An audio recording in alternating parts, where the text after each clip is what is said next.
예수님 이름으로 기도하옵나이다. 아멘. 예루살렘에 입성하신 주님은 입성을 끝내고 그 다음 날 이제 많은 지도자들과 함께 이제 논쟁이 붙었습니다. 왜냐하면 이제 입성하시면서 이 성전을 뒤집어 엎었잖아요. 발칵 뒤집혔잖아요. 환전상 뒤집어 엎고 비둘기 내어 쫓고 채찍을 들어서 휘두르시고 주변 사람들 모두 놀래고 3년 동안 그 옆에서 그림자처럼 밀착 동행했던 제자들과 갈릴리에서부터 따라왔던 추종자들과 여인들도 모두 놀랐습니다.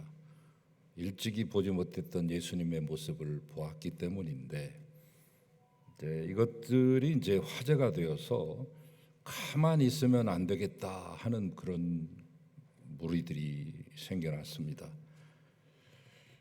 그래서 이제 그 다음 날 대제사장들과 장로들이 함께 합세해서 당신의 권위가 어디서부터 오는 거요?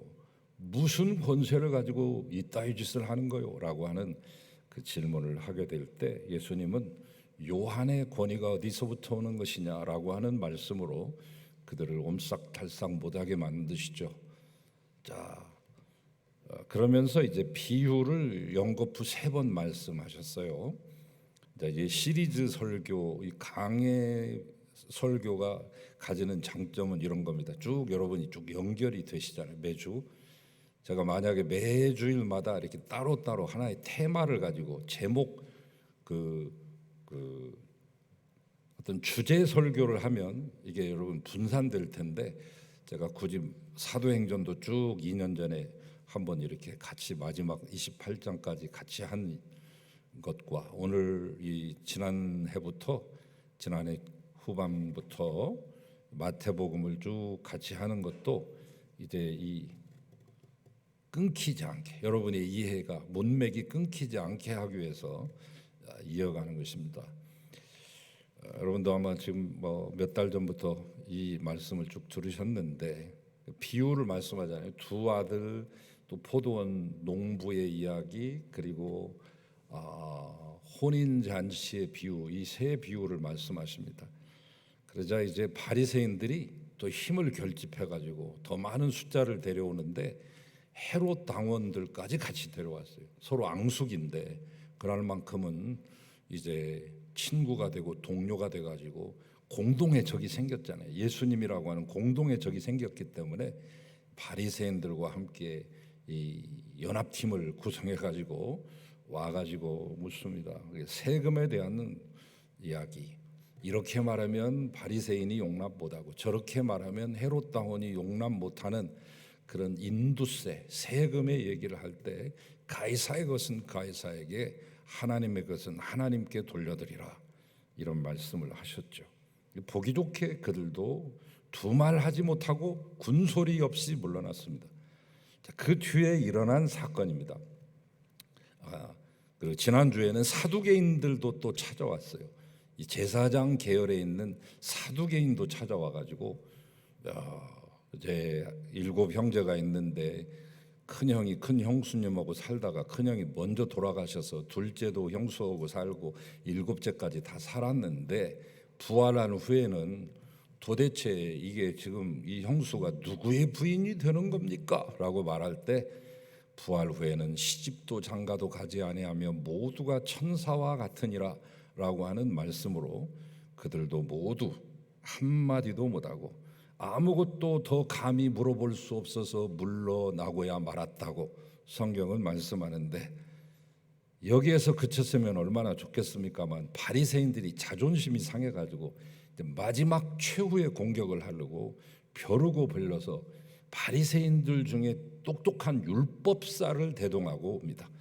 바리새인들이라고 하는 큰 계층이 있고 그 안에 서기관도 있고 율법사도 있습니다. 서기관은 주로 이 성경을 필사하는 쪽에 주력한다고 하면 율법사는 주로 성경을 해석하고 이제 신학적인 것들을 얘기해 주는 그런 세분화된 호칭이라고 볼 수 있는데 제일 똑똑한 율법사 하나를 내세워서 예수님한테 다짜고짜로 대드는 거죠. 그러면서 이 세상에서 가장 큰 계명이 무엇이요?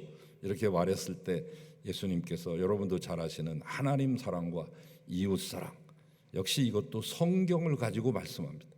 성경으로 대적하는 자에게 성경으로 맞서시는 예수님의 그 품격, 그 권위를 우리가 만나볼 수 있는데, 자, 그렇게 얘기를 하신 다음에 일어난 얘기입니다. 오늘 얘기가 제가 드리려고 하는. 그래서 결론이 어떻게 됐느냐? 바리새인과 이 율법사가 합작이 되어서 온 이 마지막 팀, 마지막 도전, 네 번째 도전 팀도 예수님 앞에 무참히 깨지고 말죠. 참패를 당합니다. 그래서 마지막 절에 보니까 한마디도 능히 대답하는 자가 없고 그날부터 감히 예수님에게 묻는 자도 없더라. 제가 이 말씀을 읽으면서 마가복음에 나온 동일 기사하고 연결시켜서 보니까 일찍이 한 번도 보지 못했던 귀절이 제 눈에 들어오기 시작했습니다. 이게 설교의 묘미, 설교를 듣는 분의 묘미, 성경을 읽는 묘미, 큐티하는 묘미는 바로 거기 있는 것 같아요. 어제는 안 보였는데 오늘 보인다는 거죠. 어제 읽었던 말씀이 오늘은 또 새롭게 느껴지는 그런 생생함, 이런 것들을 볼 수 있는데, 마가복음 12장 이 37절에 보면 한마디를 더 덧붙여 놨더라고요. 한마디도 능히 대답하는 자가 없고 그날에는 감히 묻는 자도 없더라 해놓고 마가복음에는 하나 더 있어요. 그 말이 많은 사람들이 즐겁게 듣더라. 그 광경을 많은 사람이 본 거예요. 바리새인하고 율법사하고만 비밀의 장소에서 한 게 아니라 성전 뜰 안에서 이루어지니까 수많은 구경꾼들이 있었을 거 아닙니까? 예수님이 지금 최고의 관심을 받고 있는, 스포트라이트를 받고 있는 대선 인사급보다 훨씬 더 많은 인기를 구가하고 있는 분인데, 그분의 일거수일투족이 다 모든 이들에게 다 관찰당하고 들려지게 됩니다. 그런데 둘러서 있던 그들이 바리새인과 율법사가 참패를 당하는 광경을 보고 모두 즐겁게 듣더라. 다른 말로는 웃더라, 그런 말입니다. 고소하다. 그거 참 고소하다. 그놈들 그렇게 날뛰더니 잘난 체 하더니 예수님한테 당하는구나. 속이 다 시원하네. 그러면서 그들이 즐겁게 웃더라. 관객의, 관중의 반응까지도 다 거기에 묘사를 해놨습니다. 아니, 도대체 어떤 질문과 무슨 말씀으로 그렇게 만들어 놓으신 것일까? 예수님께서는 딱 두 마디 하신 것밖에 없어요. 그것도 뭐라고 장광설을 늘어놓은 것도 아니에요. 딱 두 마디 질문밖에 안 했다고요. 그 두 마디 질문으로 그 말 많던 자존심 센 의기양양하고 잘난 체하는 바리새인과 율법사의 입을 딱 막아버렸습니다. 뭐예요? 첫째는 너희는 그리스도에 대해서 어떻게 생각하느냐? 두 번째는 뭐예요? 그러면 그 그리스도는 누구의 자손이냐? 예수님이 던지실 수 있는 그 수많은 질문 가운데 굳이 왜 이 질문을 하신 걸까요? 괜히 툭 던져본 말이 아닙니다. 그것은 하나님의 아들이시며 그리스도이신 예수님 자신에 대한 이해의 문제였습니다. 이것은 믿음과 구원에 있어서 가장 핵심적인 지식에 관한 질문입니다. 여러분도 마찬가지입니다. 그리스도가 누구이냐? 내가 그리스도를 어떻게 생각하고 있느냐에 따라 여러분의 운명이 바뀝니다. 그 순간 여러분의 운명은 딱 결정된 겁니다. 인문학에서는 Who am I? 나는 누구인가?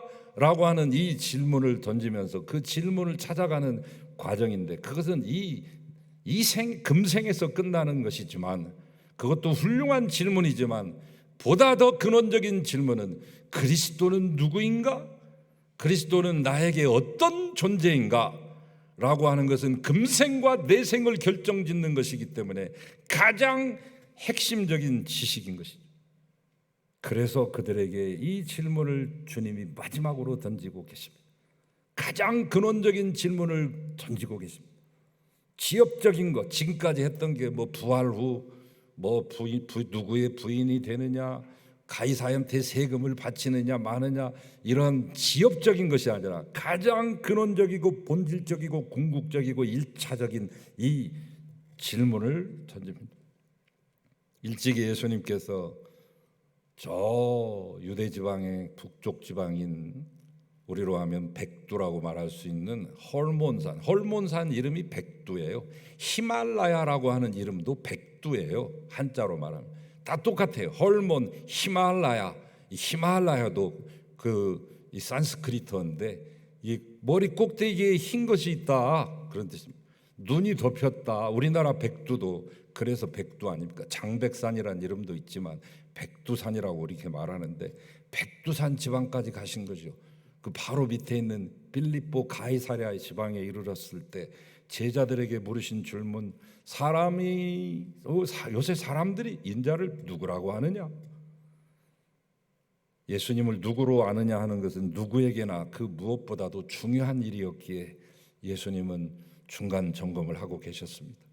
이제 3년도 거의 끝나갑니다. 예수님의 공생에 3년이 거의 끝나가고 이 가이사랴 빌립보 사역이 끝나면 이제 곧 가버나움에 오셔서 채비를 갖추시고 예루살렘으로 죽으러 올라가셔야 되는 마지막 그 절정기에 제자들에게 물으신 것이죠. 그러자 제자들은 자기의 의견을 말한 게 아니라 떠도는 소문들, 한간에 떠도는 풍문들을 주워 모아가지고 예수님 앞에 보고해 드립니다. 저희가 다녀보니까요, 뭐 덜어는 세례 요한이라고 하고 덜어는 또 엘리야라고도 하대요. 그리고 어떤 이는 에레미야라고도 하고 어떤 이는 그 수많은 선지자들 중에 하나인 거야. 또 어떤 이는 유랑 방랑 시인 김삿갓 같은 사람 아니냐고 말하기도 합디다. 예수님이 고개를 끄덕이면서 그렇구나. 근데 말이야, 니네들은 나를 누구라고 하느냐? 네, 나서기 좋아하는 우리의 베드로가 그때 100점짜리 질문을 던지는데 대답을 하는데, 주는 그리스도시요 살아계신 하나님의 아들 아니십니까?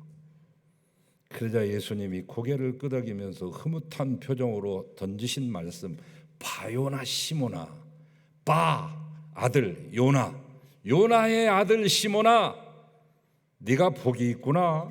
이를 내게 알게 하는 일은 혈육이 아니다. 내 하늘에 계신 내 아버지시니라. 또 내가 너에게 이르노니 너는 베드로다. 더 이상 시몬이 아니야, 베드로야. 내가 이 반석 위에 내 교회를 세우리니 음부의 권세가 이기지 못할 것이다. 내가 너에게 천국의 열쇠를 주리니 땅에서 매면 하늘에서도 맬 것이요 땅에서 풀면 하늘에서도 풀리리라. 예수를 그리스도며 살아계신 하나님의 아들로 믿고 고백하는 지식은 거기에다가 복을 주실 뿐만 아니라 그 위에다가 교회를 세우실 정도로 중요한 것입니다. 또 믿음은 주님께서 음부의 권세도 물리치게 해주시고 천국 열쇠까지 받게 해주실 만큼 대단한 것입니다. 하나님, 예수님께서는 당신을 적대시하며 모함하는 자들을 결정적으로 침묵시키시면서도 또 한편 이번 기회에 이 바리새인뿐만 아니라 깝죽대고 있는 눈앞에 있는 율법사뿐만 아니라 지켜보고 초롱초롱 눈을 뜨고 지켜보고 있는 수많은 군중들을, 그 모든 이들에게 당신에 대한 바른 이해를 갖게 하시려고 하신 것이 의도된 질문이죠. 너희는 그리스도에 대해서 어떻게 생각하느냐? 이 질문보다 더 적절한 질문은 없었기에 그날 그 장소에서 예수님은 이 질문을 던지신 것입니다. 실제로 예수님을 함정에 빠뜨리려고 하는 모든 시도는 근본적으로 솔직히 말하면 예수를 그리스도로 인정하기 싫어서 하는 거 아니에요. 메시아로 인정하기를 거부하기 때문에 한 거 아니에요. 3년 전부터 전 갈릴리 지역과 유대 지역을 떠들썩하게 했던 예수님 아닙니까? 사람이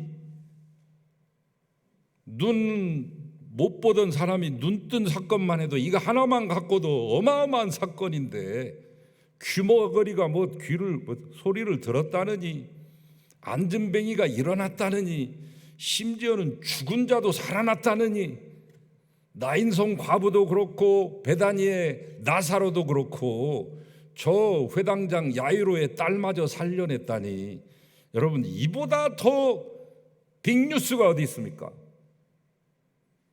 그러니까 사람들은 이미 예수님 초기부터 다윗의 자손이여 주님 이렇게 많이 불렀잖아요. 심지어 눈 안 보이는, 앞이 안 보이시는 이분들도.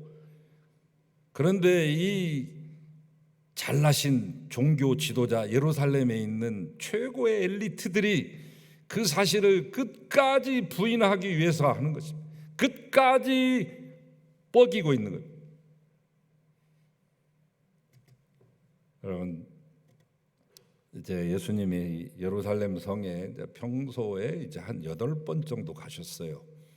성경에 이 기록되어 있는 것에는 그 많이 안 나와 있지만 전승과 기록들, 다른 모든 외경과 모든 문서들을 다 조합해 보면 한 8번 정도 가시는데, 이제 마지막 예루살렘 입성입니다.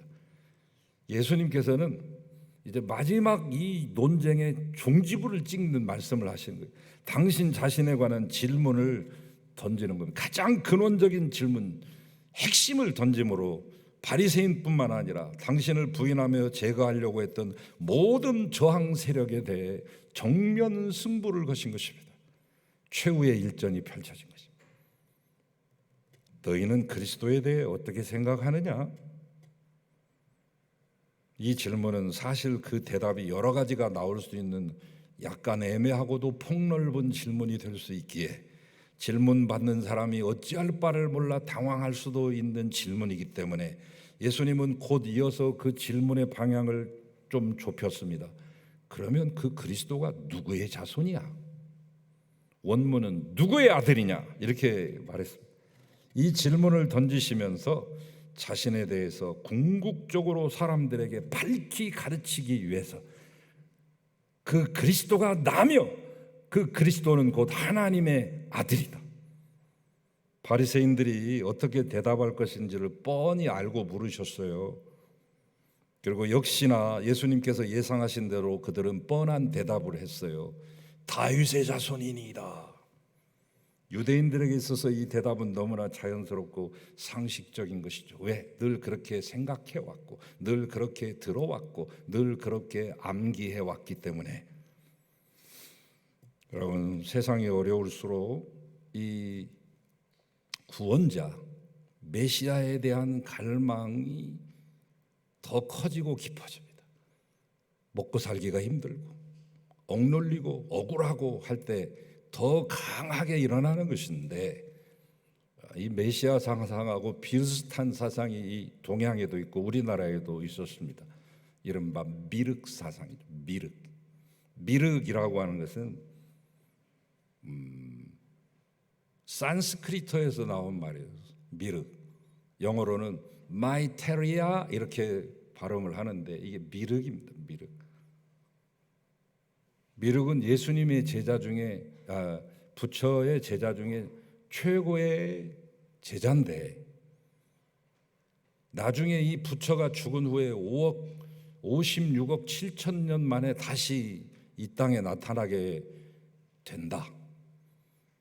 부처가 열반에 든 뒤 56억 7천 년 만에 이 미륵이라고 하는 사람이 다시 오는 새로운 부처로 온다라고 하는 게 미륵 사상입니다. 얼마나 흥미진진합니까? 그 미륵이 지금 오늘 오실지 내일 오실지 여기 오실지 저기 오실지 어렵고 힘들수록 사람들의 갈망은 더욱더 커지고 호기심은 더욱더 커가만 가는 거죠. 우리나라에도 이런 것들이 이제 삼국시대 때부터 와가지고 뭐 밀란이 일어나거나 반란이 일어날 때 반드시 미륵 사상을 언급했고, 정감록에서도 이 도참서에서도 미륵을 언급했고, 그리고 갑오 농민 이 전쟁 시대 때도 미륵을 언급했습니다. 그 미륵을 가장 원형대로 보호해놓고 보존하고 있는 것이 금산사 미륵전 아닙니까? 여러분, 미래에 나타나는 구원자가 올 것이야. 여러분, 우리나라의 조선 왕조가 이씨 조선 왕조가 500년 계속하다가 일제가 오에 따라서 이제 대한 제국이 되긴 했습니다만은 대한 제국마저도 다 끊어서 맥이 끊겼잖아요. 왕 맥이 끊겼잖아요. 왕 손이 끊겼잖아요. 마지막 남은 뭐 이방자 여사도 가시고 또 뭐 제가 마지막 황녀라고 했던 분도 여러분 봤습니다만 다 항상 자기가 마지막이래. 그것처럼 이스라엘도 한 500년 못 갔습니다. 유대 왕조가 다윗의 후손들이 채 500년을 못 가고 586년에 바벨론에게 멸망당함으로 왕가가 끊겼잖아요. 그 끊긴 이후로 이제 더 갈망이 커졌잖아요. 시리아가 통치하고 로마가 식민지 삼으니까 더 타는 목마름이 되어서 메시아가 오셨으면 좋겠다라고 생각하고 있었어요. 그래서 그들이 꿈꾸는 가장 적합한 이상형의 메시아상은 다윗이었습니다. 그리고 앞으로 올 메시아도 다윗의 후손에서 올 것이다. 이것이 그들의 가장 자연스럽고 상식적인 메시아 예였는데 예수님은 여기에 제동을 겁니다. 메시아가 다윗의 자손이라는 것은 틀린 말은 아니에요. 예수님도 그 혈통에서 나왔으니까. 문제점이 뭐냐? 메시아를 단지 이스라엘에 국한시키고 민족의 군사적인, 정치적인, 경제적인 해방자로만 알고 있는 것이죠. 너희는 그리스도에 대해 어떻게 생각하느냐? 그는 누구의 자손이냐? 이 물음에 다윗의 자손입니다 라고 대답할 것을 이미 예수님은 알고 계셨다는 거죠. 여러분, 예수님은 그들의 이 이해와 상식과 기대를 여지없이 무너뜨립니다. 그는 다윗보다 더 큰 분이며 이스라엘에 국한된 메시아가 아니다. 다른 차원에서 다른 방식으로 주님이 되시고 왕이 되심을 가르치려고 했던 것이죠. 유대인들의 뇌리에 뿌리 깊이 박혀있는 다윗의 자손 그리스도라는 이 상식적인 명제에 새로운 의미와 참된 의미를 불어넣어 주시고 입혀주시려고 하신 말씀입니다. 단지 그때 자기를 공박하는 바리새인과 율법사 몇 명에게 한 말씀이 아니라 오고 오는 모든 세대, 오늘 제 설교를 듣고 있는 여러분에 이르기까지 예수 그리스도를 누구라고 생각하느냐? 이 질문은 우리가 갖고 있었던 틀에 박힌 상투적인 그리스도에 대한 이해와 명제를 새롭게 재해석하고 새로운 길을 보여주십니다. 그러면서 하신 말씀이 시편 110편 1절 다윗의 시라고 표제가 붙은 그 시 너희들 알지? 모를 리가 없죠. 성경 박사들인데. 네, 이러이러한 거 아닙니까? 맞다. 거기서 뭐라고 했느냐? 다윗이 그리스도를 주라고 부르지 않았느냐? 여러분, 다윗은 1000년 전 사람이에요. 예수님보다 1000년 전의 사람이 어떻게 까마득한 후손인 1000년 후에 그리스도를 향해 주라고 할 수 있겠어요? 예수님은 오늘 이 말씀을 부각시키는 것입니다. 이 말은 단순히 그리스도가 다윗의 생물학적인 자손이 아니며 다윗과 같은 군사적, 정치적, 경제적 해방자가 아니라는 것을 강력하게 말씀하고 있는 것입니다. 다윗이 그리스도를 주라 칭하였은즉 어찌 그의 자손이 되겠느냐? 일찍이 그 앞에서도 네가 아브라함을 본 적이 없는데, 네가 50밖에 안 됐는데 아브라함을 봤다고 그래? 여러분, 아브라함보다 먼저 계신 분이요 다윗보다 먼저 계신 분입니다. 여러분, 집이라고 하는 것은 하나의 집 건축으로서 우리에게 오는데 그 이전에 설계도, 청사진, 무릎 프린트가 있고 그 청사진 설계도를 만든 계획자의, 이 건축가의 머릿속에 생각이 먼저 있는 것입니다. 건축이 먼저 있는 것이 아니라 청사진과 생각이 먼저 있는 것입니다. 다윗이 먼저 있는 것이 아니라 그리스도가 더 먼저 계신다라고 하는 것, 시간과 공간을 초월해 있다고 하는 이 말씀을 주님이 하시고 있는 것이죠. 여러분, 단지 그리스도가 다윗의 후손이라면 왜 이스라엘의 왕이고 최고의 권력자인 선조 중의 선조인 다윗이 1000년 후에 올 그를 향해 주라고 말하겠느냐? 아니다. 그러면서 하나님께서는 그분을 우편에 앉히시는데 그분이 곧 하나님의 아들이다. 그런데 그가 곧 나다라고 하는 것을 만천하에 선포하시는 것입니다. 오늘 여기서 두 가지를 말씀하기, 당신 스스로가 그리스도라고 하는 사실, 두 번째, 그리스도는 유대인만의 메시아가 아니라는 사실. 온 인류의 메시아이며 군사적인, 정치적인, 경제적인 메시아가 아닌 온 인류를 죄와 죽음과 불안과 절망으로부터 해방시키시고 죄와 용서와 구원을 주시는 하나님의 아들이라고 하는 놀라운 선포가 여기에 담겨져 있는 것이죠. 여러분, 혈통으로는 다윗의 가문에 나셨으나 그는 근본 하나님의 아들이십니다. 참 인간으로 오셨으나 동시에 참 하나님이십니다. 그는 단지 유대인만의 주가 아니라 만인의 주이십니다. 그는 단지 옛날 예수님 시대에만 그리스도였던 것이 아니라 영원히 그리스도입니다. 다윗이 시간적으로 훨씬 후대에 오실 그를 가리켜 내 주라고 부른 것은 그리스도께서 시간을 초월해 계시며 공간을 초월해 계신 즉 하나님이심을 가리키는 것입니다. 그는 이 모든 이의 영원한 주이십니다. 그가 모든 이의 영원한 주시라고 하는 것은 단지 예수님 당시에 유대인이 겪고 있던 문제 해결뿐만 아니라 온 인류가 지금도 겪고 있는 모든 문제의 해결자이신 유일한 주이심을 말하는 것이죠. 주님은 진리에 대하여 증언하러 오신 왕입니다. 빌라도 앞에 한 말이에요. 네가 왕이냐? 네가 말하였도다. 나 왕이야. 그러나 내 세상은 이 세상에 속한 것이 아니라 나는 진리를 증언하러 온 사람이다. 무릇 진리에 속한 자는 내 음성을 듣느니라. 영원한 구원과 생명의 진리를 선포하러 오신 주님, 먹어도 또 배고프게 하는 양식과 마셔도 또 목마를 수밖에 없는 음료가 아니라 영원히 배고프지 않고 목마르지 않게 해주시는 하늘의 양식과 하늘의 음료로 친히 오신 하나님의 아들, 일시적인 문제의 해결이 아닌 영원한 문제의 해결을 위해 친히 오신 주님, 잠시의 만족과 즐거움이 아니라 영원한 기쁨과 복락을 책임지고 담보하시는 주님이심을 믿으시기를 축원합니다. 너희는 그리스도를 누구라 아느냐? 너희는 그리스도에 대하여 어떻게 생각하느냐? 주님이 오늘 우리에게 묻고 계십니다. 여러분은 어떠한 음성으로 응답하시고 고백하시겠습니까? 하나님의 아들이시며 유일하신 영원한 구원자이십니다. 고백해 드리시기를 축원합니다.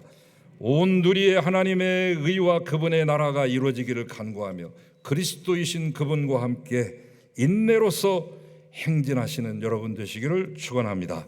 주님이 여전히 오늘 또 우리의 그리스도이십니다. 그리스도이신 주님 감사합니다. 오늘 주님만 의지하고 살겠사오니 힘을 주시옵소서. 이 땅의 황망함과 황폐함과 황량함과 핍절함을 굽어보시고 고치시고 사하시고 새롭게 하시고 회복시키시고 소생시켜 주소서. 그리스도이신 예수님의 이름으로 기도하나이다. 아멘.